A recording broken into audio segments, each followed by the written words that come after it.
We're live All right. now. Okay, looks like we're live. At least I hope we are. Are we live right now?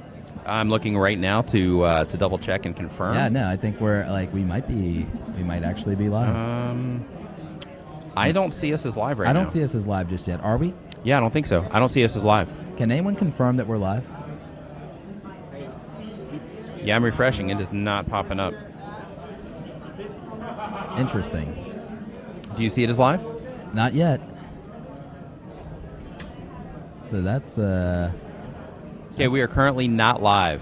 really. So we're dead. Huh? No, we're not live. The undead stream. Yep. We can't see it. So Whoa. whoa, That just got the bright. light of 1,000 Holy suns. cow. Yeah, Woo. no.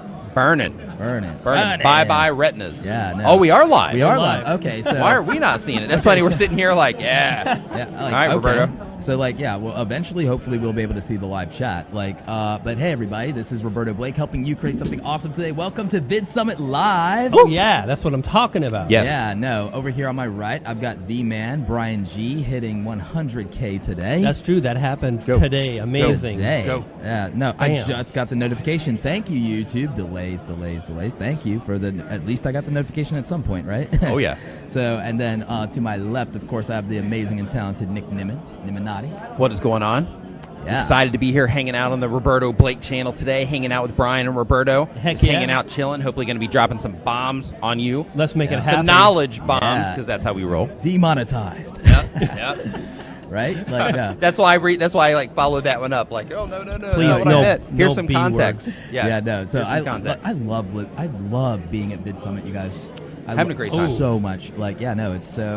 It's so dope. Wow. Except for the lack of any reception. Yeah, Yeah, I I can't think pull it we up just- either. But it's okay. Yeah, no. Yeah, so we can keep on rolling. Yeah, So yeah, man, like for me, this has been a really cool experience as always. Right you know, on. like getting to see everybody is fantastic.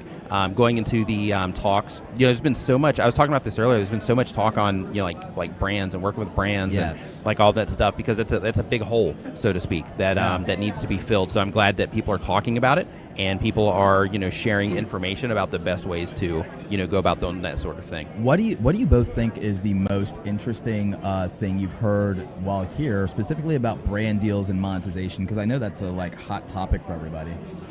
One thing that I personally think about the brand deals is not necessarily something I've heard here, but something that is a good fit for the people that, for everybody that's watching right now is that, it's important when you are coming or when you're considering, how you're going to monetize your channel, that you consider doing brand deals and that you approach that and your channel as a whole as a business decision. Yes. And you look at that as, okay, like with any business, you basically look at, okay, how can I generate income for this business? That's what makes it a business, right? Yes. So when it comes to getting brand deals, that's just one of the ways that you can monetize what it is that you are. One of the ways that you can monetize what it is that you're doing. So it's one income stream for your business. And if you are, looking at that and you're thinking to yourself like, hey, I don't know, how to go about trying to work with somebody or trying to bring myself to their attention, I'm afraid my channel isn't good enough. I don't have enough subscribers, all that stuff. Yeah. I really think that that you should put all of that aside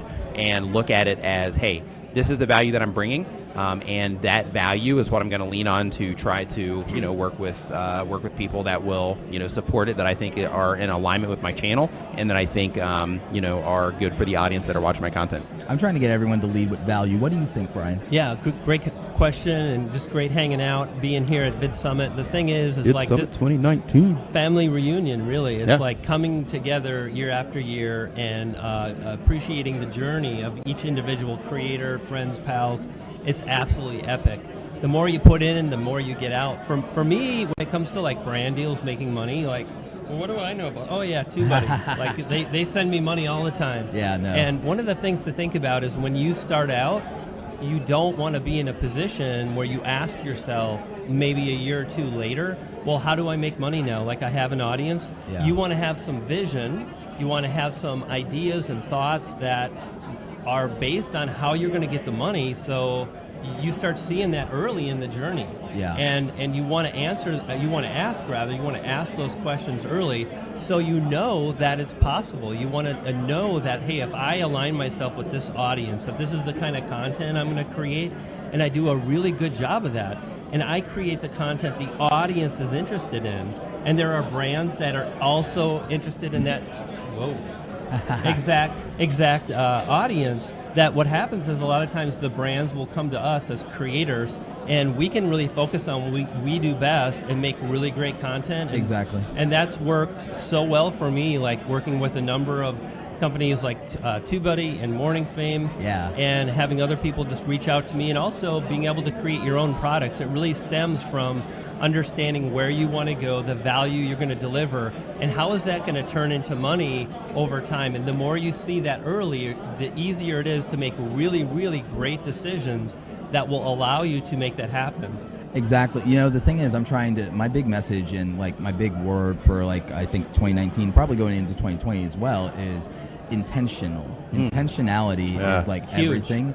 It's so important, and it's the really thing that I'm trying to drive home, even in my presentation here at Vidsummit tomorrow, is that like that's really important to me, is that I want people to act in a purposeful way. I want them to have be mission driven, be smart, think about the long game, sustainability. Like I see so much of people, the emotional investment of where they are creatively is in all the wrong places. And I say wrong with an asterisk in the sense of like, my biggest issue in the community is the culture is driving unreasonable expectations that have nothing to do with reality and what is reasonable or practical, and I see people abusing themselves with unreasonable expectations. Oh yeah. And I think that clout culture is almost like the biggest culprit of it. Like I really do. I think expectations can be crippling. Because, I think they are. Because mentally, like if you go into something and you expect like a certain result, I mean, of course, you want to expect something out of the work that you're giving, and you want to set goals and all that stuff. But like when you walk into something, and especially if it's something you've never done before, and you have these huge expectations for it, then if you don't meet those expectations, in that amount of time that you think that you should deserve to hit it, then in that situation, it can be really discouraging, and it can mess with you in terms of, hey, I don't want to do this anymore because it's not it's not happening fast enough. And when that happens, like people will end up quitting. Yes. When it's like, you know what, if you would have just kept going, 3 feet from gold. Yeah, if you would have 3 feet from yeah, gold, absolutely. all If you would day have long. if you would have just kept going, and if you would have just kept putting in that effort, and you would have kept, doing exactly what it was that you were doing, but giving yourself the space to actually, get results from what it is that you're doing, then you would have had a chance. But because you had these expectations, and then you come in and you didn't meet those expectations right away, and you threw in the towel, you just undermined yourself with the impatience. Right. It's crazy. One of the things to think about, and we all see this so often, and the reason we talk about it often is because it's heartbreaking for us. It is. To watch people come in, and the ideas that they get in their brain cranium are not wrong, but they're just setting themselves up for basically severe disappointment. And I don't think people really have an opportunity where they can stop themselves and they say, I am expecting this, and I'm looking at these results from these creators, and they're looking at results from a video someone released yesterday or last week, but they're not stopping to slow down and appreciate that creator has been releasing videos week after week, month after month, year after year. And yet someone started last week and has published 20 videos, and yet they don't understand, well, why don't I get millions of views? You haven't put in the work. You haven't done the very thing the person you're looking at and admiring. Admiring. Yeah. And that's a bummer, because here's the thing, you know what? It's like, it's a beautiful thing when you move forward and you just do what you do. You show up, you learn, you grow. Showing up, man. I think that's a really important part. So it's like show up and do it. Yeah. Right? Absolutely. Like, no, like, it's like, it's funny. It's so funny. Like, Mr. Beast is speaking here. Yeah, he's great. He's so great, but like, people don't understand. He's been doing I haven't met him yet. Like, he's been doing this since he was like 13. He, it took him like, 7-8 years to get where he is today. And people don't have the stomach for that. Like, he did 100 crappy videos to get to 1,000 subscribers. People don't have the stomach for that. They get mad after 10 or 12 or 20 videos and wonder why they don't have anything. He did 100 videos to get so very little, and he kept going. And not only that, and this is another part of the puzzle of the recipe of success, is he kept reinventing himself time and time again. He kept trying different genres, keywords, styles. I'm a vlogger, I'm a gamer, I'm doing this kind of thing, and he kept stepping up because you know what, the passion was there. And one of the things is like, when you have the ability somehow, it's hard. It's hard. It is hard. But when you have the ability to say, you know what, I dig this. Yeah. And I'm going to keep showing up, and I'm going to figure this out. And this is one of the things that I know a lot of people trip on, but it's like they're thinking, you know, I just wish I could get some result. I wonder, you know, Roberto, when is it going to be my turn? And instead of saying something like, I'm going to make it work, I'm going to succeed, I'm going to stake my claim, I'm going to decide it shall be, I'm going to move forward, I'm going to keep showing up, and then over time, it's literally almost inevitable, because it's kind of like you're putting yourself on notice, you're putting the world on notice, and you're telling yourself mentally that, hey, I'm going to do the work.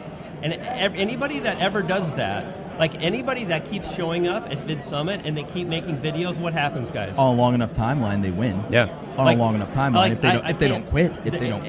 As long as you're always striving to improve, you keep showing up, you're going to improve your results, and if you can live off that, you get there. Yeah. It might not be on your timeline, and that's what we struggle with. I think what people don't want to accept and realize is that to do what you love and to make a living doing what you love is the most privileged position there is in the world. And it really is. I don't think that's respected as a privileged thing and position. And so if you want to be in a privileged position, you better damn well earn it. That's not granted. You're not entitled to that. Right.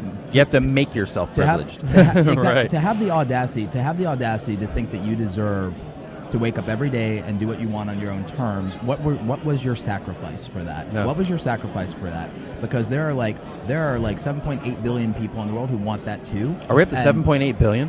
Yeah. Wow, I was thinking we were like around 7. That's a lot of math. And that's but think about it. There's 7.8 billion people in the world, and let's just reduce that down to the number of content creators there are. There's like about 78 million content creators right now. Do you realize there's only 12,000 channels with gold play buttons? About maybe half of them are corporations or music entertainers or celebrity stars. So like that's 6,000 channels that are from homegrown content creators. And you know, there's a big chunk of them that have 2 or 3 or 4 play buttons anyway. So there's really only about maybe 4,000 homegrown content creators who've got 1 million subscribers. That's the same amount of people who've climbed Mount Everest. If you think that you deserve an exceptional life, you better damn well be exceptional. Yeah. You better have an exceptional work ethic, an exceptional amount of knowledge and skill, an exceptional amount of talent, or live an exceptional life of some kind. To build on that. Yeah, absolutely.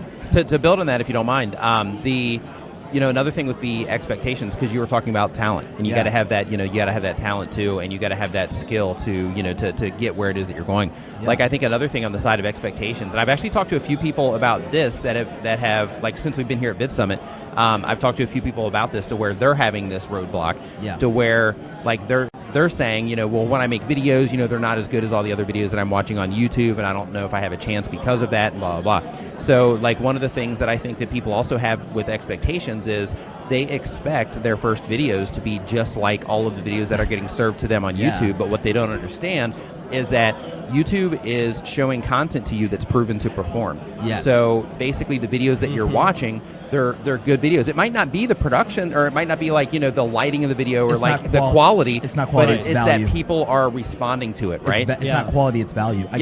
So people will like look at, these all the videos that are getting served to them, and they start comparing themselves to that content. And it's like, what, you're just starting with this. You have so much to learn before you can even start to expect to get these results. There's so much to learn when it comes to setting up your camera and learning how to edit your videos and get your lighting right and get your presentation right and all that stuff. Like there's like a period of time that you have to go through where you're just paying your dues, because you got to learn all of that stuff. And if you expect for everything to just go great for you right out of the gate, I mean, it's good to believe in that, but when you are going through that process, you need to embrace the process itself.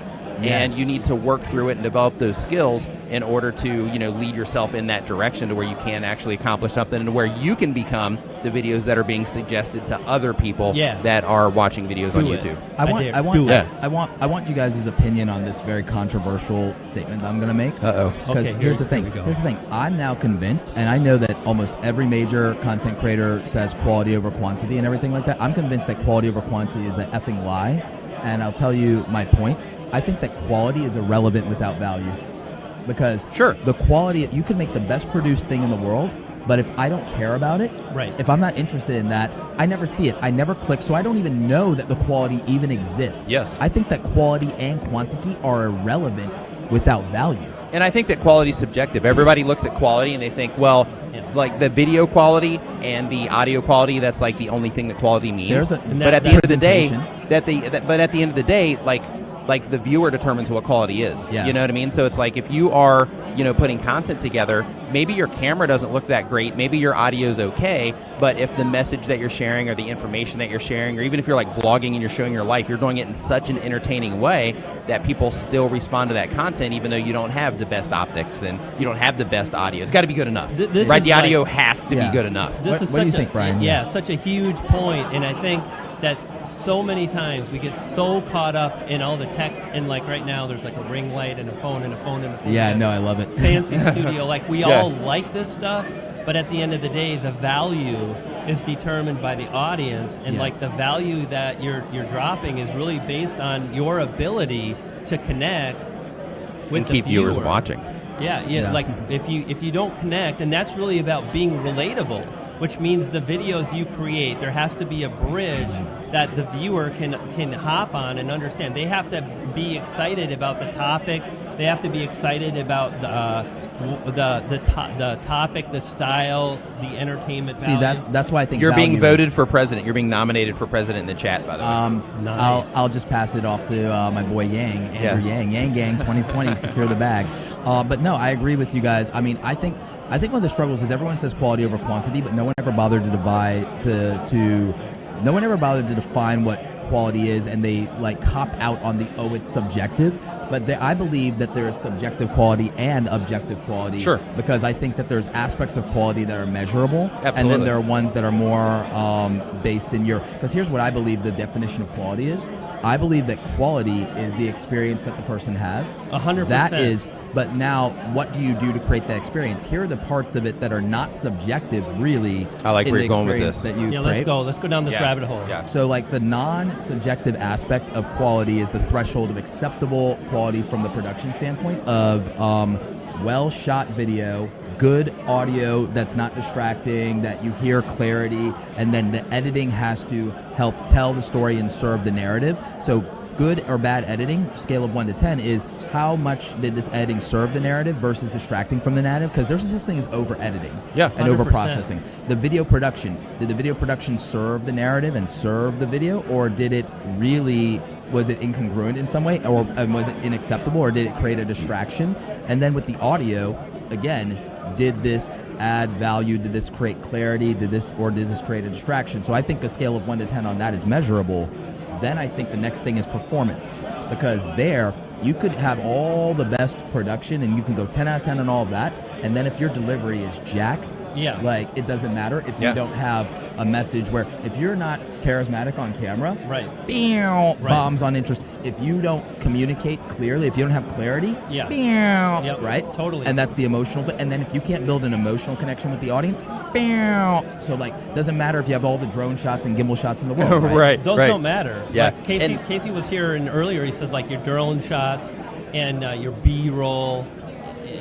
That's not it. And he kind of swore and whatnot. The thing I want to add to this is that the thing you have to have before you even start talking about the quality and whether it's like the technical quality or whatnot is you've got to have an audience that you're targeting, and you have to be really clear on who you're trying to reach. Yeah. And then like one of the words that Nick dropped was subjective, and you also have to be objective. Like you have to be able to look at your stuff through an objective lens. And here's the thing.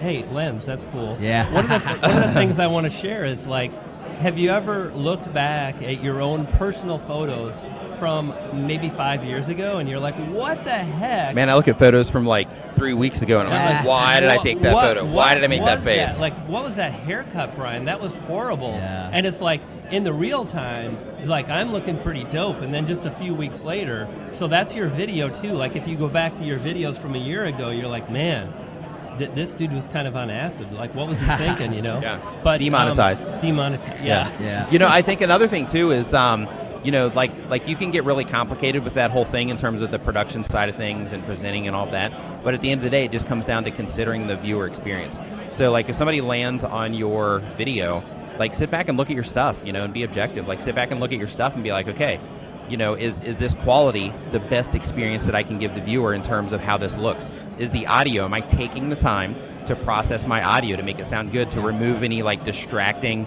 things from my audio? Am I taking the time to, like color balance it to make it look in a way that, that a viewer would look at it and be like, hey, this is a good piece of content. Yeah, right. I did So that. so it's like, you got to look at that viewer experience and think, how can I make it best for the people that are watching my content? Yeah, 1,000%. I mean, and the thing is, people overthink that, and they think that the investment they need and that needs to be. Look, we're doing a multicam live stream, and I'll tell you what the deal is, guys. It's 2 iPhone 11s, not even the Pro, an iPhone XS Max, a ring light, 2 other lights. So the lighting's good. Like that's the most important thing. Yeah. And then the entire multi-switching is being ran off of an iPad. Yeah. Okay. So like literally, that's not inaccessible. Like for some, It can theoretically, payment plans on those things, because all of those things can be payment plans. So theoretically, depending on where you are, you can make up the but people would swear to God that we're on $20,000 worth of live streaming. Absolutely, yeah. So there's ways to approach. Mr. Beast got to 100,000 on an iPhone 5. Man, I'm so glad you said this, because one of the things we're talking about is this quality, and it's so easy to always want a new camera, and I want a new camera, and I want the next best thing or a new service. I'm going to be honest, I want that 6600 that's supposedly just came out. Oh, the Sony. Oh, right, yes.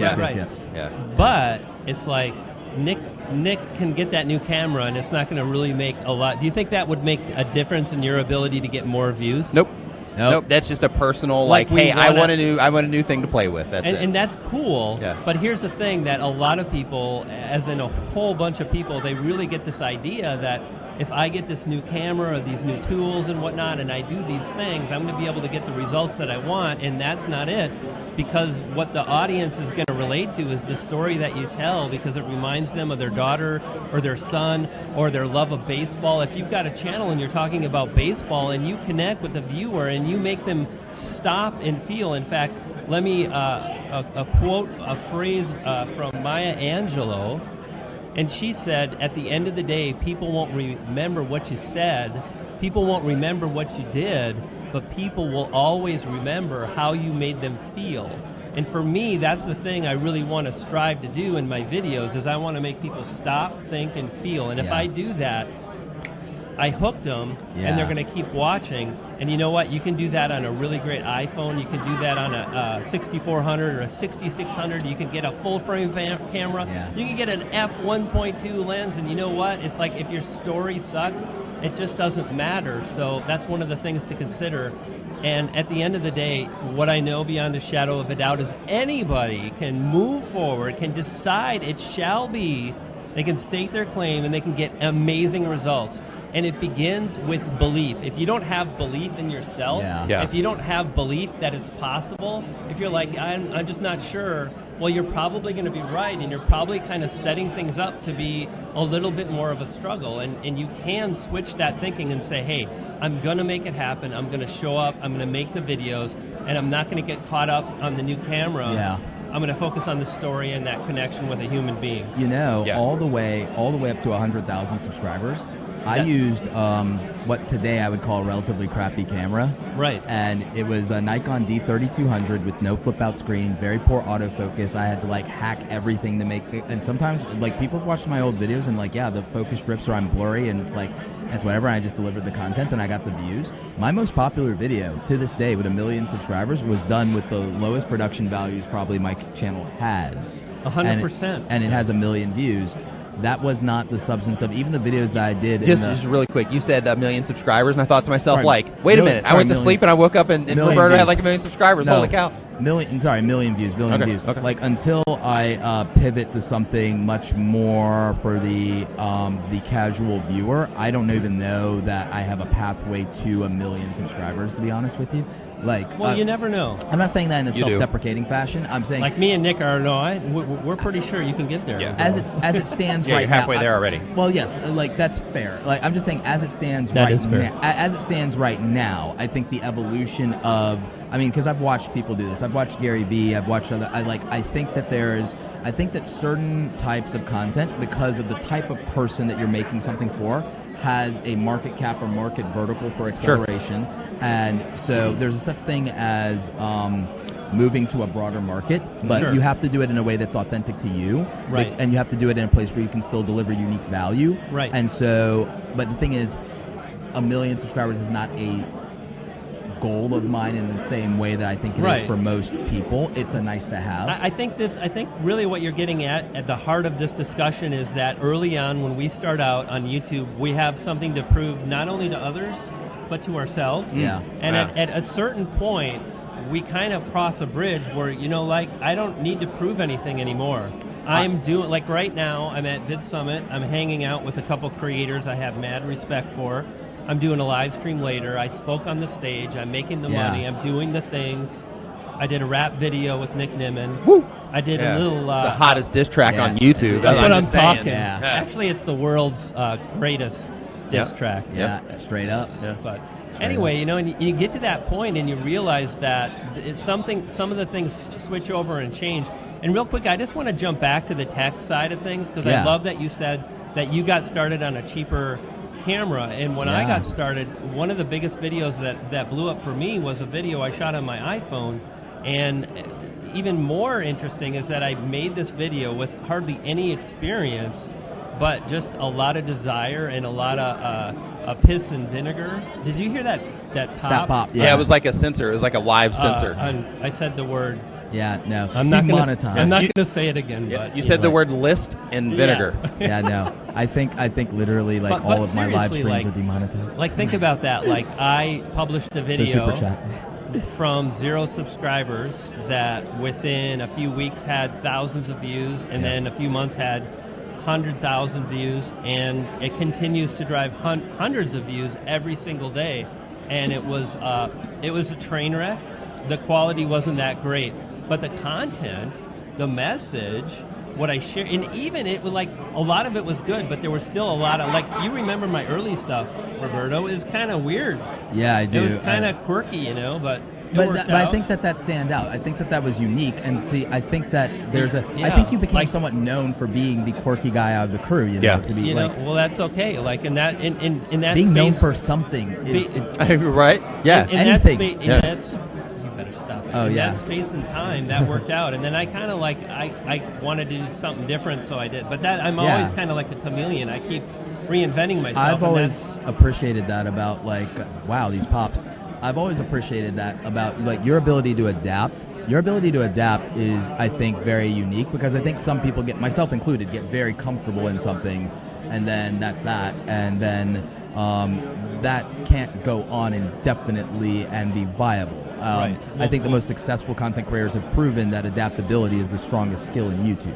Sure. For me, I just, like you said, I get bored, Mm-hmm. and it's not like when I'm pushing forward, I'm not just trying to get more views. I need to get enough, or my business doesn't work. But I am getting enough. You need to And- get creatively invigorated by what you're doing. Bam. And when I do that, a lot of times it actually does lead to the growth that I'm after as well. So it's a lot of fun.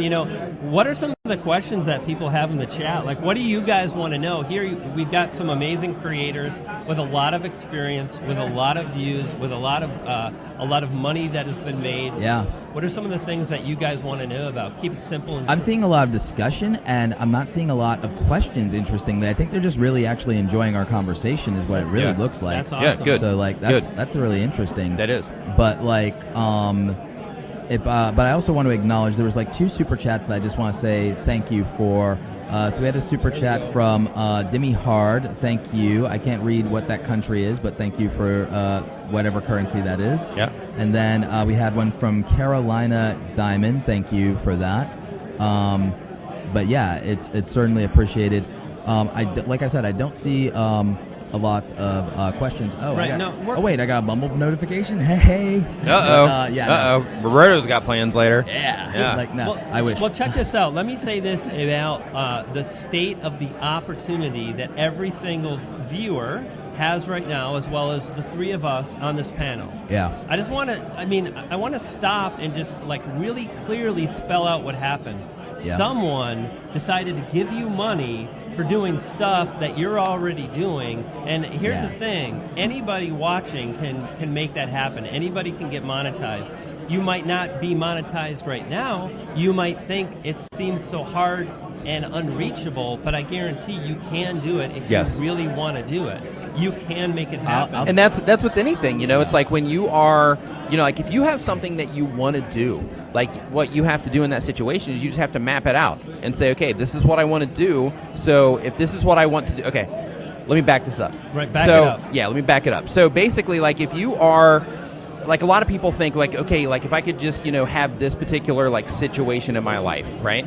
Like if you want to like wake up every day, then technically most people can design, their life and what it is that they experience every day. Of course, there's going to be external factors that you have to deal with, but if what you can do is you can go through the process of saying, okay, every day I want to wake up and I want to go through this experience every single day in terms of, I want to, like my normal life that I live, most days, this is what I want to do with that time that I have. And then what you do in that situation is you start working backwards. You start saying, okay, if that's what I want to do with the time that I have and that's the life that I need to live, well, what does that look like in terms of what I need to be doing for a living? What does that look like in terms of how much money I need to make? What does that look like in terms of the people that I need to connect myself with? What does that look like in terms of, just the other things that I need to do around that in order to make that happen and start working backwards? And unfortunately, in most cases, that's a very long road and most people just can't stick it out for that amount of time because they're just not that committed to it. But like if there's something that you really want to accomplish or something that you really want to achieve, like like one of the things for for Brian and I, like Roberto was already in the space, but for Brian and I, when we started doing this and taking it seriously like a few years ago, one of the things that we wanted to do after we first came to Vidsummit was like, hey, we want to be on that stage. We're going to be on that stage. We owned it. We were like, hey, we're going to be on the stage. We did. Be on the stage. Yeah, Brian and I, we had that conversation and we're like, hey, right. Gosh, I wonder. Yeah, we owned it. Right? We're like, we want to be on that stage. We know what you're doing this. We're gonna, we're gonna do all of these things, and we sat down and we literally owned the things that it was that we were trying to accomplish. And by doing that, that gave us the ability and the target, so to speak. That's why I want to announce that I am leaving YouTube. As I'm actually going to leave YouTube right now. I'm starting a new podcast. All right, you heard it here, folks. Yep, you heard it here. So go unsubscribe to Brian G. Johnson. Yeah, I'm just kidding. Yeah, no. But like the idea there though is like it's really important just to make sure that you set that target and you think about what you really want, because like you don't want to spend a bunch of time working towards stuff that doesn't matter or that ultimately gets you into a place that you don't want to be. So sit back, especially if you're a content creator, you're obviously creative, you're an entrepreneur, because you're watching Roberto's stuff. Yeah. You're either a creator or you're either creative, you're an entrepreneur, or you're a creative entrepreneur. Yeah. So like because of that, you just got to think like, what is it that I actually want? What is that day that I want to live every day? What does that look like? What are the milestones along that road that I want to accomplish? And what is it that I need to do? What content do I need to make, or what business decisions do I need to make in order to get me to that particular spot? Because the only way that you're going to get to that spot, unless you're a unicorn and you just happen to get lucky, which almost everybody does not, the only way that it's going to happen is if you say, this is what I want, and then you start working your plan in order to actually get whatever it is that you're after. Your actions absolutely have to match your ambitions. Yeah. There's no other way. If your actions do not match your ambitions, your expectations are meaningless. They are. I was having a conversation, well, not a conversation, I jumped in on somebody's comment on Reddit, and I think I told you about this the other day. Yeah. So basically I was on Reddit, and there was this guy, and if you're watching, just so you know, these are my thoughts. But basically, like this dude, he made a post on Reddit, and he was like, look, I'm so passionate about making videos, and I really want to do like YouTube full time, and I just want to make content for the internet. I love making content. He made this big deal about how passionate he was about making content, and then the whole thing ended with, but I just can't find the motivation to actually start making the content or to keep making the content. And my response was, I hate to be the person to tell you this, but you're not as passionate about it as you think you are. Yeah. Like if you are actually wanting to do something like that, you don't necessarily have to wake up and like beat yourself up to try to make yourself do it, because it's something that you want to do, because you know that if you do this particular thing, that it's going to get you to where it is that you are going to be. Wanting to be. I genuinely believe that Mr. Beast would rather lose a pinky than not be able to make content. I don't think he could breathe if he couldn't make content for YouTube. I don't think there's anything else that he really wanted than to be a YouTuber. Like, you want to talk about And a lot of people are that way these days. By the way, they just don't commit. You don't have to go that far. You don't have to do that. Like, but I'm all just right, making let's do it. Put him out there. But I'm making a point. I'm making a point, and it's like, like pinky There point. was no, when I was a creative before the internet really existed, because I'm 35, like, and you both have experienced this. You guys are like, we're in that age bracket so of you're being like 35. We've lived. Like I'm saying, we're older than the majority of the median age of content creators on the Yes. internet that dominate the platform by Yeah. far. Much. Like we were living a life before half these people were born. Yeah. Like, and so in some way or form, and like, so I've been a creator. We've been making content since before you were born. Right. Yeah. I've been a creator all my life. Like, before I could walk, I was drawing. I, like, all I've ever wanted was to make things. Literally all I've ever wanted in life. I would, because I was bullied and beat up in school, it got to a point to where I was, like, ditching class, and I was finding a place to hide in the school and cry, and the only thing that could shake me out of it was writing and drawing. Like, and that's like, that's messed up. You know, a lot of people are like that. A lot of people, like actually all of the people on this panel right now, like we don't know how to function if we're not creating something. Yeah. Yeah. And I think this is the difference. This is Mr. Beast continuing to upload and try new things and try a new strategy and try a new game and try a new style and always evolving. And how many hundreds of videos for 1,000 subs? For 1,000, he did 100 videos for 1,000 subs. I mean, Marquez Brownlee, I think, is here today. I did an interview with him. He did 100 videos for 74 subs when he was like 14 and a kid, kind of like Beast back in the day, but like 10 years ago. Here's the thing. PewDiePie, 100 videos to get 2,500, not 25,000, 2,500. Yeah, right. All of them suffered for their success. You know, every single one of them. For me, Roberto, like one of the things that I feel when I get really excited. How many of you get really, really excited for a video and you're like, wow, this is going to be really great, and you get the idea down and you start maybe a little script or some bullet points, you write things down, you get everything's organized, you're filming, you're editing, and then you upload and it's like crickets and it's just so shattering. But wow, we got Cordy Warner. He's like in the circle of life, man. Yeah, no. But like you get to that point, and it's so devastating not to get the views. But you know what you do is you just kind of like, you shrug it off.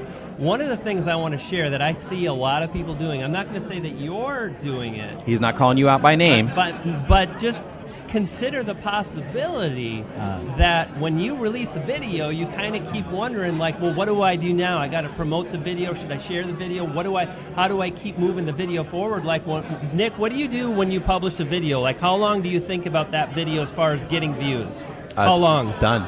I publish it and then I just go straight into comment mode for that first like hour or two. Yeah. Because like I know that's typically when people like, you know, have questions and things like that, and that's it. Yeah, so it's like, you know, they come in, so I'm like, okay, well, you know, this is the time that I'm going to spend like right now for this video, so that they know that if they have a question, you know, after I publish and things like that, then that's the time to ask. But the point I want to make is that like as soon as we release the video, our work is done and we're already moving forward on the next video that we've planned, because we've got 10,000 video ideas, and we know it's our job as creators to constantly step up, try to figure out what the audience wants, make the next video, do the next test, and continue. It's like, I call it a looping method, and if you're always looping with, well, I need to improve my audio, or I need to improve my storytelling, or I need to have a stronger hook, and you're constantly looping and upgrading and striving to get to that next level, and you don't stop, one day you wake up and you're like, damn, Nick, I'm tired, man. I've been grinding. And then Nick says, dude, have you seen your channel? You're really taking it to another level. People are noticing, I'm noticing, and it starts to happen. But again, like I'll be honest, the amount of effort and focus and desire that you need to make that happen is a lot. But if you just decide, like, over time, I'm going to keep showing up, I'm going to keep applying myself, then you will get there over time. And it's really like working hard, working smart, work ethic. Just like anything else. And being realistic. Yeah, just like anything else. Everyone tells me how hard YouTube is and everything like that. It's like, I think most of those people are neglecting, like, actually living a life. Life is harder than YouTube. Like, everything in life is harder than YouTube. Literally, everything in life is harder than, like for a lot of people, just getting up in the morning is an actual struggle, and not just from motivation. I'm talking about people with, like, chronic illness, chronic pain. It's like, you want to tell me YouTube is hard? Like, I mean, or like and real jobs. That sounds harsh. That's unsympathetic. Or it's like, yeah, exactly. Like I mean, I was a chef. Like, I worked 50 hours a week, 60 hours a week on my feet, running in circles. I was a cog in the machine. Yeah. I wasn't appreciated. I wasn't creative that much because I was cooking other people's food. Yeah. And it's like I made not a lot of money, very little money, and it was like 6 days a week. Like that is hard. If you want to say YouTube is hard, it is hard. But I tell you what, it's like, you know what? It should be hard. I don't know. I think the hard scale. I'm good. I'm good. No. Here's why I say that. Because it goes back to this audacity kind of thing, and it's where I'm emotionally. Sometimes I feel that I'm out of touch with the culture, and there are people who've made that claim, and I think it may be valid in the sense of, but I feel differently when I'm around this community because of this community. Because we're all hustlers. The hustlers, that's real, and like just the one hug and handshake, and the thing is like that's all I need for validation. I don't need the clout, I don't need the sub count, I don't need jack. Yeah. I just need to know that I made a substantive difference in one person's life, one person's business, one person's career, and that's enough to know the difference I've made in some of the lives of these people is enough to make me cry, and that's it, and that's all I need. That's payday. Right there. It is. That's it. But really is. But I say that, and people don't believe it. But I'm like, literally, who gets to actually change someone's life? You know, someone told me a story. And I don't remember. Or I don't know. No one told me the name. No one told me the name. But they were telling me that somebody here said that one of my videos saved somebody's life because they were reiterating, and I'm not hyperbolizing or exaggerating this. And I've lived this because Tony Robbins saved my life. But like, it saved someone's life because they were in a very dark place about to do something they can't take back, and then they got a notification and said, well, I'm going to at least sit through this video, and they actually felt better, and then they took the breath and the 5 minutes that they needed to rethink things and realize that it's not worth that. It's like they still should be here. And I cried when I heard that because I was like, what if I didn't hit upload that day? What if I didn't hit upload in that, like that, knowing that is enough. That's enough. And and I think that should be enough, because the thing is, if we're going to ask for 5 minutes, 10 minutes of someone's life that they're never going to get back, we have a responsibility to make it worth it. Yeah, like, absolutely. The idea, the entitlement, the privileged position to believe that you deserve attention from anybody for anything you do. Look, I grew up in the era pre-internet. If I created anything and I got 5 people to pat me on the head, it was a good damn day. Best day of my effing life. Well, the funny thing is like because you draw also, I believe, right? Yeah. So like I grew up drawing and everything as well.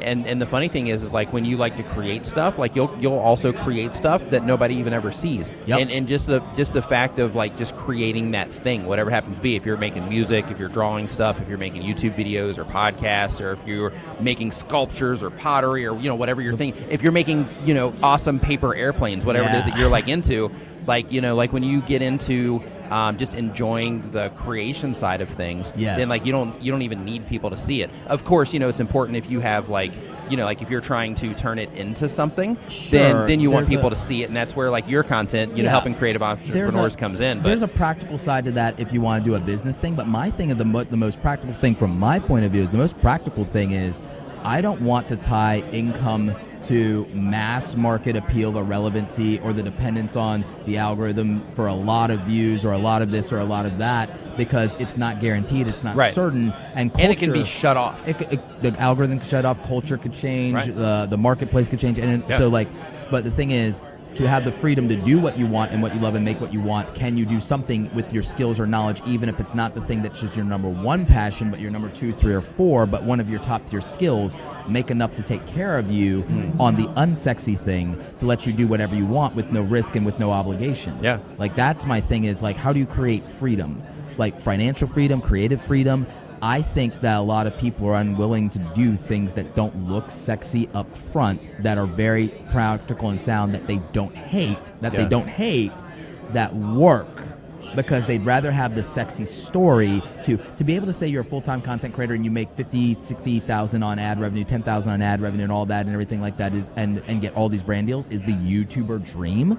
But it is a trap, because that only works as long as you are relevant to the culture, as long as you are viable to the advertiser, and as long as the algorithm is benefiting you, and all of that is outside of your control.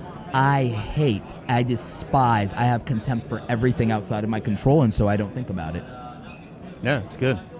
Good. Like, I'm a control freak in that way. It's like, I despise what I don't control. He's owning that. He's like, yeah, I'm a control freak. Yeah, no, I despise what I don't control, and I only focus on what I do, and the only thing I can control is the quantity of my work, the effort that I put in, my enjoyment of the process, and how I respond and take my lumps. That's the only thing that is within my control. I can't control how people feel, so I like, beyond a certain point, don't worry about it. You know, and I want to mention that too. Like, you know how you're saying that, you know, one of the things that you can control is the response. Yeah. You know, that's another thing too that I think a lot of content creators have trouble with is, you know, like something happens with YouTube, and then they'll follow, you know, like some of these drama channels, and they'll get all like fired up about it and things like that. Something like, that did not happen to them, that doesn't like affect their life in any substantive way. Right, and they'll get all like fired up, and it's kind of and it's like, you know, like you are fired up and you're mad because like you're choosing to be that way. To get, you know, it's like you are not like especially if it didn't happen to you, you know, then you're really going down the wrong path. But like, it's important to be mindful of, you know, like when things are happening,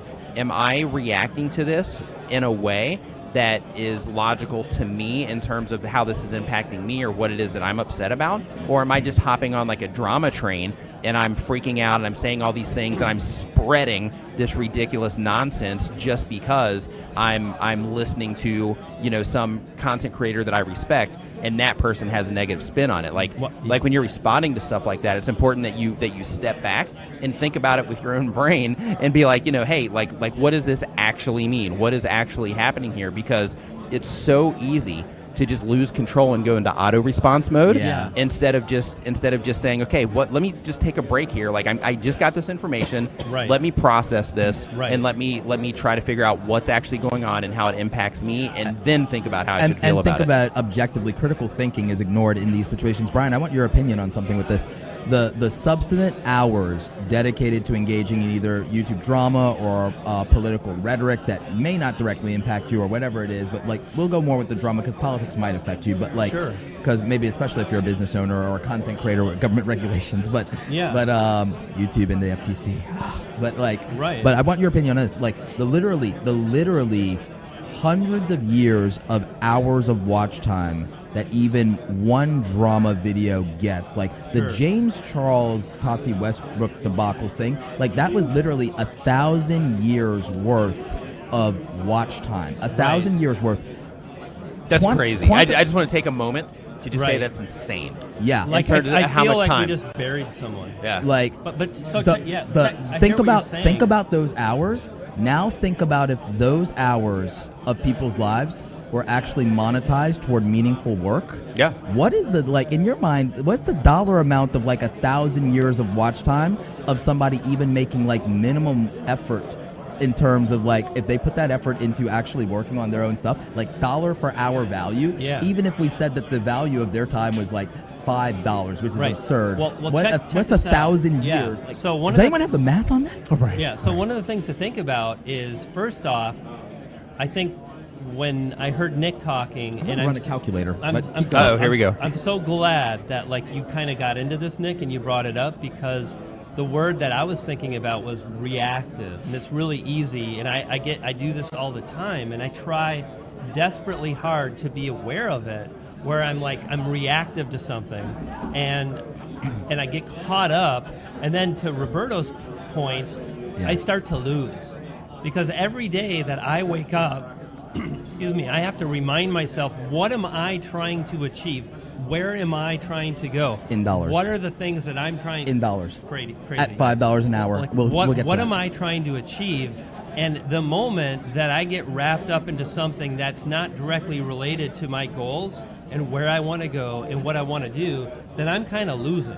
Yeah. So like in the morning, when I wake up, for me personally, I got maybe this. I got maybe 5 really, really good hours where I'm at the height of my creativity, where I can think really clearly, where I could do the writing to write a book or write a script or edit a video or film a video. I can continue to work after that, but like I'm gonna be really on top of my game for 3 or 4 hours. Now what happens when I wake up and I get caught up in that, and then all of a sudden I lose half of that time? I get derailed, and I don't know where your brother D is right now. Yeah, I think he's out running around somewhere. Yeah, but derailed.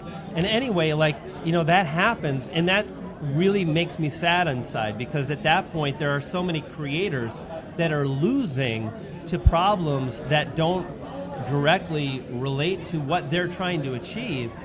And that's just, at the end of the day, that's kind of a bummer. It's really sad, because the thing that you value is not the thing that you're focused on.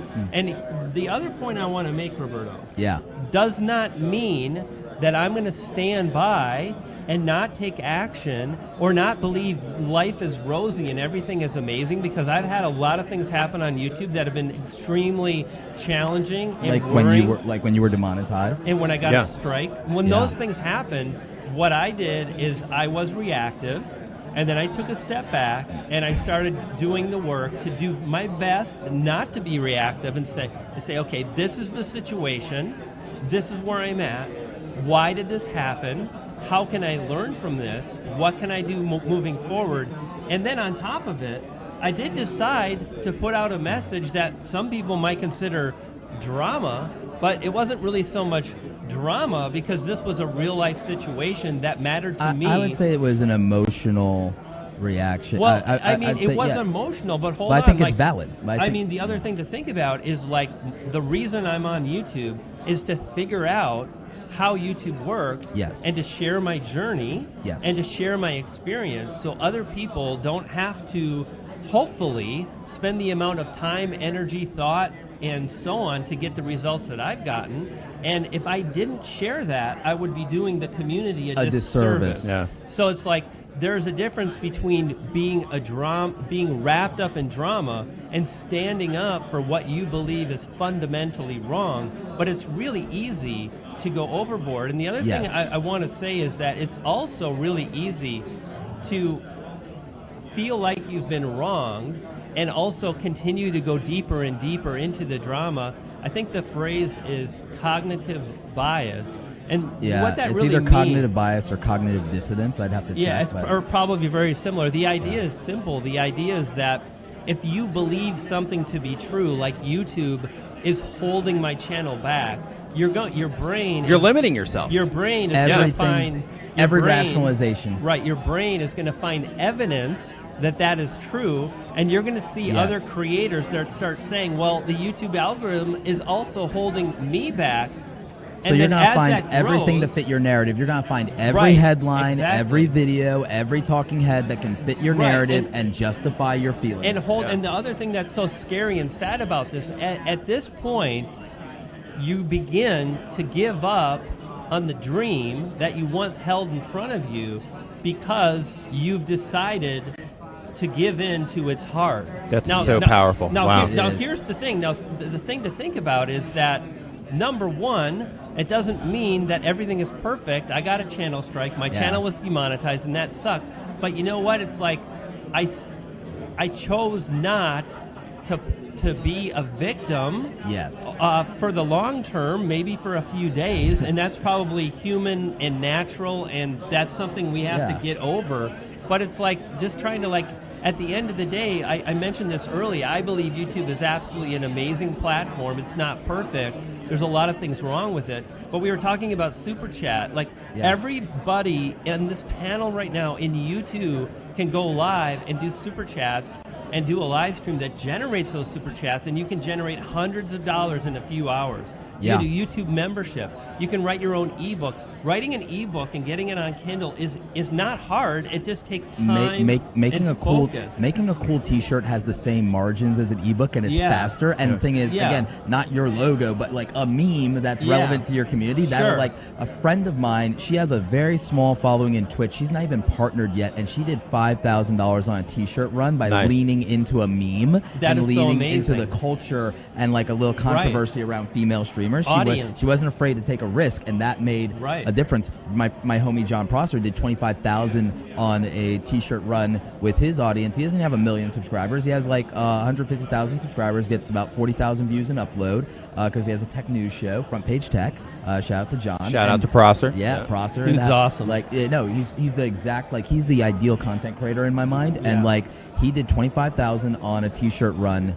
When did he do that? It was like a couple of months ago. Wow, that's amazing. It was the Toilet Squad T-shirt because he made the joke that he knows all of the audience was watching this on the toilet, and then so it became an internal meme with the community. And as an internal meme with the community, he was then able to literally generate $25,000. Nice. Real quick, I want to back up a little bit to the belief thing really quick. Yeah. And then if you don't mind, we'll do that. But real quick first, I want to give you guys the math. I want to give you guys the math because this was absurd on the dollar value. If we value your time at even just $5 an hour, and we go off the 1,000 years of the 1,000 years of watch time on the James Charles drama, the 1,000 years of watch time surrounding that. If we only value your time at $5 an hour, the value squandered in that drama of people's time is valued at $43,800,000. $43,800,000. If we only value your time at $5 an hour, that's the quantitative value of the time that was dedicated to that one drama. And it's interesting, like I'm ready to start sharing about like why do you think certain creators, and I'm not going to go there. Yeah. Well, we talked about the algorithm incentivizing bad behavior. Lowest common denominator. We talked about that on your channel. And I'm going to back this up and go into beliefs again. Yeah. Before we go down that rabbit hole. Yeah, sure. Do beliefs. beliefs. So basically, like one thing that I just wanted to bring up about that and how you were talking about how, it can be limiting and all of that stuff. It can also be empowering. Like if you are, for the people that are watching this that are wanting to be content creators and you're wanting to, make content creation like your thing, like it's really important to instead of saying I want to be, in this particular position or I want to be a content creator or I want to do this full time or whatever, it's important to like believe that you are already in that spot, so to speak.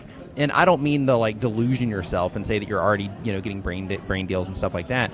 But what I do mean is, like approach everything like you're already in that position. So, like as an example, if you are doing this full time, the decisions that you make on a day-to-day basis are going to be different than if you are waiting to get to a certain point in order to start making those decisions. And by doing that and saying, this is something that I want to do, so that's what I'm doing now. It's not something that I'm going to do, it's something that I'm doing right now.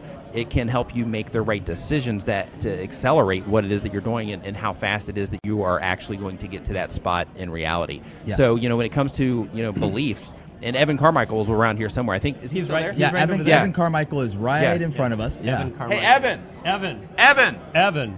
Hey, we're talking about beliefs. Would you mind hopping on here for 1 second? Okay. Yeah, so we've got the man, Evan Carmichael. Evan, I think, is at 2 million subscribers now? Yeah, I think so. Yeah. But yeah, basically we're talking about beliefs and we're talking about how important it is to, like, if you're wanting to be like a content creator and you're wanting to do this like in a serious way. Yeah. We're talking about how important it is and how powerful it can be to like believe that you're in that spot now, in terms of, okay, instead of saying I want to be, like a serious content creator, say I'm a serious content creator now, and believe that within yourself so that you can make the decisions that a serious content creator would make now, instead of postponing that and waiting because you don't believe that you're there yet. You want to basically, wait until you get to that particular spot instead of believing you're in that spot so that you can make the decisions that will actually help you get to that spot by owning it now. What are your thoughts? Yeah, and I think people often will see that they can help people offline. Like when they're face to face, they can help people, but when they're in front of a camera and they freak out and they freeze and they can't do it. So first, coming from service, know that you have a message that can actually help people, because you have helped people. Because when somebody's in front of you and they have a question, you see their eyes light up when you give them an amazing answer. People get frustrated and quit when then they get stuck in front of a camera and they get deer in the headlights, so they don't do it, right? So you are a genius. You have talent. You are amazing. You can help people. You are built to serve. You want to serve. If you're not happy, it's because you're not serving. But on the same side, know that you will suck at the beginning. Mm-hmm. Like your first video has to suck. It should suck. Your first 100. You haven't done it yet. Exactly. Like, why do you think you're going to be amazing if you're on your first video? Come on. So people make their first video and say, "Oh my God, that sucks," and then they don't post and they never make another one. You're supposed to suck at the beginning, right? I think if your first video doesn't suck, then you actually suck, because you should have started 5 years ago. Like your first video is supposed to suck, right? But it doesn't mean that you suck as a human. It just means you don't have the skill set yet. Right. And so the belief in yourself to know that you are a badass, you are Batman, you are Michael Jordan at helping people, and you just need to learn the skill of how to deliver that message to an audience, to a camera. Yeah. And so that's so that's so powerful. Yeah. Okay. And that works. Okay. Yeah. Here's the thing. Can I just add a little something to that? Is that when you decide to do that, when you decide to lean into it, when you decide to set up and start your day and saying, hey, look, I am a serious content creator. It is not my job to get sucked into the drama, but I am leading the charge in my life. I'm going to move forward, and I'm going to start to create the videos that matter to me, that matter to the audience I want to connect with. And you keep doing that, and you think that, and that's your belief. Your beliefs become stronger, and Yes. you become stronger, and Momentum. you become better, and you gain A the thousand. momentum. Would you say it's time that people need to stake their claim? I think that we all know what time it is, brother. Yeah. Yes, absolutely. You missed it, brother. It was so good. It was Yeah. lit. He's got the video, but by the way. for everybody who doesn't know what we're talking about, how about we get a little All sample? right, Some context. So listen. I've got this creed that I live by, and Evan keeps poking at me, and he wants to hear this thing, and I ripped it apart on stage. And Nick, can I just get confirmation? I mean, was it good or was it just on fire? You nailed it. Okay, so here goes. And I wrote this as I was finishing the last words of like a 90,000 page book that I spent 9 months on. And I thought I would be like writing the resources Yeah. and don't forget the plug-in. And I sat down and I wrote these words. I think you got to stand up for this. I think you got to stand up, get out of the chair. I don't think Can we're we do it? prepared. Can you I don't fit think. in? I don't think we're. Muffle him. I don't think we're Okay, prepared. okay, I'm quiet. I'm quiet. I don't think our camera angles Here it are comes. prepared for it. Here it comes. Okay. And I wrote these words, and it is this. Today, I stake my claim. And from this day, I'll be wealthy in finance, friendship, and in life in general. I will stick. Oh, see, now it's funny. Hold on. So what? It's funny. Forced into it instead keep of going, feeling keep it. going. No, keep hold going. on. Go, I'm going to do go. it again. This I is want great. to got this. I was You in got it. I was this. ready. No, we're going to do it again. Yeah, all right. Today, I stake my claim, and from this day, I'll be wealthy in finance, friendship, and in life in general. I will play for all the marbles, and they will be mine. I will stare down the face of fear, and I will kick down the door of opportunity as I announce my arrival wherever life may take me. I will listen to no man who tells me otherwise, for it is me and me alone who's in charge and in control of my destiny. I will create a clear and concise plan of action, and I will act upon that plan until that which I want has become mine. Today, I stake my claim. Sitting down. I love it. Good, There man. it is. That's Yeah. good. So good. Yeah. Super chat that up, guys. Super Yeah. chat that up. No, that's definitely That's worth the belief super systems chat. right That's there, like man. It you is. don't need No. me for it. You guys Yeah. got it down. like no, That's it, dude. where motivation fails, discipline will not.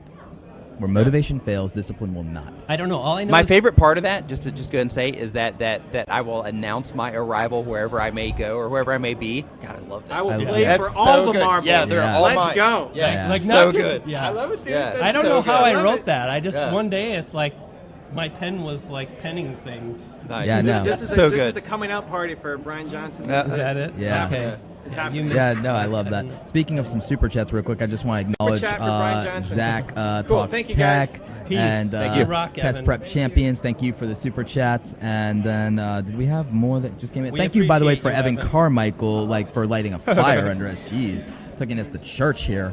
Like it's not even Sunday, but Every day is Sunday, brother. every day is Sunday. Yeah. So According like, to Morrissey. oh, really? All right. So yeah, no, this wow. Just was not expecting that. We're like in about 30 minutes we're heading off to the TubeBuddy stream. So Yeah. guys, don't Another forget. live stream. So yeah, Yeah. we'll be doing another live stream. So like raid that stream over at the TubeBuddy channel in 30 minutes, 6 p.m. Pacific time. Pacific time. Yeah. Specific time. Yeah. Pacific time. You know? Roberto, I want to say thanks for inviting me and my Likewise. pal Nick to Yeah. hang out and just. Thanks for speaking on my behalf. I appreciate it. High five. Yep. Yeah, so I'd like to thank you for having me on as well. Roberto, it was awesome having you on the show earlier as well over on Yeah, mine. no. That was great. Yeah, no, it's always a pleasure. I'm always is, happy to do man. it. I love when I can collab with my friends. Yeah, with man, my it's homies, awesome. With my Very cool. compadres. It's awesome. Dig it. Tres Amigos, you know. And really quick, I just want to say, like, if you are like, there's been so much awesome information shared here. Just like, there's all the cool stuff that you know, the networking side of things and getting to see everybody and all that stuff. That's awesome. But there's been so much amazing information information shared in the presentations here. I don't know if you have like a link around or not. Do you have a link for Vidsummit anywhere? Actually, I believe it is in the description down below. Okay. They can use my affiliate link to get the virtual. Yeah, that's what I was gonna pass, say. so, Like, yeah. like if you're really taking this stuff seriously and you're like, really wanting to, like turn what it is that you're doing into something, I really recommend that you get the replay ticket so that you can, go and in the live ticket too, because tomorrow there's even more. Right on. But basically, so that you can, just give yourself that advantage, because everything that's being shared here, at this event, it's all like current, high level stuff. So I had Natalie on our stream earlier, and it was her first Vidsummit. She actually won a ticket to come. Okay. And I asked her, I was like, what are your thoughts? And she was like, this is just incredible. She was like, I watch all of your guys' content, and it's gotten me so far. She said, but the stuff that I'm learning here is even wider. And I had to explain to her, I'm like, well, that's because the videos that we share, we're having to, kind of, work within what people expect from us and what they actually want from us, because when we put out content that they actually need at scale, people don't respond. So because of that, like she's learned so much here already. And at that time, it was at like 1 p.m. Yeah. Right. So like, all the information that's being shared here, it's absolutely incredible. So I really encourage you to, click Roberto's link down below and get the virtual tickets and the live ticket. It's together, but that you get that for the presentations tomorrow, and the replays are involved with that too. Not to like sell and like push it on you, but it's such an amazing event, and the information is so it's just awesome information, especially like our presentation tomorrow. Fire. Brian's presentation, fire. Your presentation, I know it's going to be fire. Yeah. So just I really encourage you to give yourself that advantage to pick up the virtual ticket. Yeah, no, I mean, also, like, just even being here, like, one of the things, like, I was talking with a creator. He has a really great, unique niche and angle. Like, he's almost 800,000 subscribers, and, like, you can learn, no matter where you are in your journey, whether you're a beginner or whether you're crushing it, whether you have 1 million subscribers, tens of millions of views, or whatever. Like, this subscriber getting over, like, 1 million views and upload, and I was able to tell him quite a few things about earning more money and better brand deals and negotiating that, like, he didn't know, because, like, he's a creator in his 20s, and there are things I know about how the brands and PR agencies do certain things. That lately I've been really pushing creators to build a media kit. I redid mine, and I'm, like, trying to consciously tell people, look, this is what brands are looking for. This is what they really care about. This is how, or, hey, this is what these languages or cues mean, or this is how you negotiate, because most creators, like we were talking about earlier, like, they have never worked in corporate America. They've never worked in the industry. Being part of the industry means you have a different perspective, and the lingo, and you know what someone has to do to look good to their boss. Yeah. Right. There's a very big difference between working a corporate job and maybe working a retail job, or having been a barista or food service, or like when you were a chef. There's like a difference in the like understanding of the corporate speak and the negotiation for salaries. And someone who's never, if they left YouTube from a job where they never negotiated their salary up, they don't know how to negotiate a brand deal either. Right, and the brand deal, like what the brands are thinking is like, where's your media kit? Yeah. It's like, that's what the thing that they're Where's your looking media? for. Where's your rate card? Where's your? And when they come for that information, when you have it, What's- and like you said, Roberto, you've done a great job. Like, and here's the thing, right? Like, you might be thinking, that sounds really intimidating. I'm just trying to get started. Like, I haven't done that yet, and that's okay. I will get there. There is a lot to do as a creator or entrepreneur, and the key is to always be doing and understanding that you'll check the boxes along the way, and you will get there over time. But you just did that, and that's awesome. And we're all teaching and sharing what's working with each other. The big lesson, the really big lesson is just understanding how to raise your value, demonstrate your value, and communicate your value. If you can do that, then more things will happen, and you will be able to earn more. But the process and the action, the steps to that are nuanced and individual to the content creator. Right. We can give as much broad and general advice on that, but there are very specific nuances for people's niche, especially the more unique you are, the less generic what you do is. Right. That's where I try to tell people, and this is not to sales pitch all of our coaching and courses and all these things, but I tell people who refuse to believe that there's any value in anything but free content, gimme, is that, like, every single person here and every single really successful person invested in themselves. You are going to spend money, whether it's $5 today, $600 this week, $5,000 this year. You're going to spend some money on something, and I guarantee you're going to squander at least $1,000 on something that adds zero value to your life before the end of this year. I would rather you find a way to start trimming the fat on the things that you squander on escapism or entertainments that aren't moving the needle for you, and find a way to invest in yourself, because there is no return without investment, my friend. And so everybody worrying about cost, it is the scarcity mindset. Successful people, the wealthy, what I learned was the wealthy don't think in cost, they think in an investment. Something is an investment or it is not. They don't deal in cost. They don't think about it. And that's like a mindset shift that I think most people can't even fathom, but is the first step to true success and truly crushing it. And so find a way to invest in yourself, whatever it is. But with that said, gentlemen, I just want to thank you for your time and being on stream and for your friendship. And I want to congratulate Brian G on 100K. 100K. Yeah, it is well done, man. Again. That's what I'm talking about. Yeah, making it happen. I'm gonna eat. We have to feed the Roberto before I die. Nick needs to eat as well. Absolutely. And so like we're gonna wrap this up. And I also want to thank the Vidsummit stream team for hooking us up with ridiculously amazing quality content. And wow. I just want to thank everybody in the audience for watching. Go raid the TubeBuddy live stream. I think that we're going to be there in like 30 minutes. Yeah, I think it's 25. I think it's already queued up, so you can go ahead and get there early. So just go ahead and do that. And remember that you can get TubeBuddy with my link down in the description down below. If you want 20% off of the paid version, use discount code Roberto's Buddy. And if you want to just grab the free version, go to tubebuddy.com/awesome. Get that for free. Feel it out. Let me know how you like it. Anyway, gentlemen, it's been a pleasure. Likewise, and Roberto. A privilege and an honor. Cheers, man. That was All fun. right, yeah, Thank you for stopping by. Yeah, we'll thanks see for you watching. Next time. All right. Bam. Go out there, create something awesome today, keep crushing it, and we'll catch you on the next one.